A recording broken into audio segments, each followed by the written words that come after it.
देखो अगर तुम्हें हूर चाहिए ना तो मोहल्ले वाली महानूर का पीछा छोड़ दो ठीक। 2রা জুন মাত্র 17 বছর বয়সে জীবনের নতুন বছরে পা রেখেছিলেন সানা ইউসুফ। ইনস্টাগ্রামে পোস্ট করেছিলেন জন্মদিনের ভিডিও।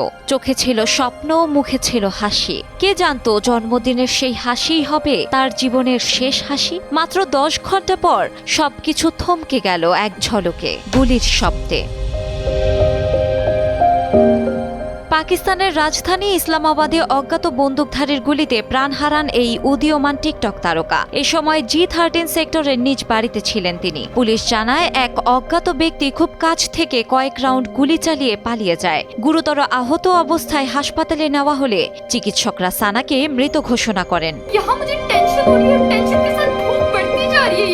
এই নির্মম হত্যাকাণ্ডের পেছনে এখনো কোনো স্পষ্ট কারণ জানা যায়নি, তবে পুলিশ ধারণা করছে এটি ছিল পূর্ব পরিকল্পিত। সানা ইউসুফ একজন স্বপ্নবাজ কন্টেন্ট ক্রিয়েটর, ফ্যাশন, লিপসিঙ্ক, লাইফস্টাইল। তার ভিডিওগুলোতে ছিল এক ধরনের সরলতা আর সাহস। মাত্র 17তেই হয়ে উঠেছিলেন হাজারো তরুণের অনুপ্রেরণা। তার মৃত্যু যেন কেড়ে নিয়েছে একটি সম্ভাবনার ভবিষ্যৎ। যে মেয়েটি ভেবেছিল শুধু ক্যামেরার সামনে হাসবে, সমাজকে বার্তা দিবে, সে হারিয়ে গেল সমাজেরই এক অন্ধকার গলিতে। এই ঘটনার পর স্থানীয় বাসিন্দা এবং সোশ্যাল মিডিয়া ব্যবহারকারীদের মধ্যে নিরাপত্তা নিয়ে উদ্বেগ দেখা দিয়েছে। অনেকেই বলছেন, তরুণ কন্টেন্ট ক্রিয়েটরদের জন্য নিরাপত্তা নিশ্চিত করা এখন সময়ের দাবি।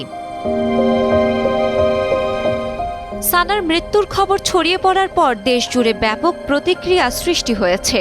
সোশ্যাল মিডিয়ায় অনেকেই তার প্রতি শোক ও শ্রদ্ধা জানাচ্ছেন এবং অপরাধী দ্রুত গ্রেপ্তার ও শাস্তির দাবি জানাচ্ছেন। এদিকে মানবাধিকার সংগঠনগুলো এ ঘটনার তীব্র নিন্দা জানিয়েছে এবং নারীদের নিরাপত্তা ও অনলাইন ব্যক্তিত্বদের সুরক্ষা নিশ্চিত করার আহ্বান জানিয়েছে।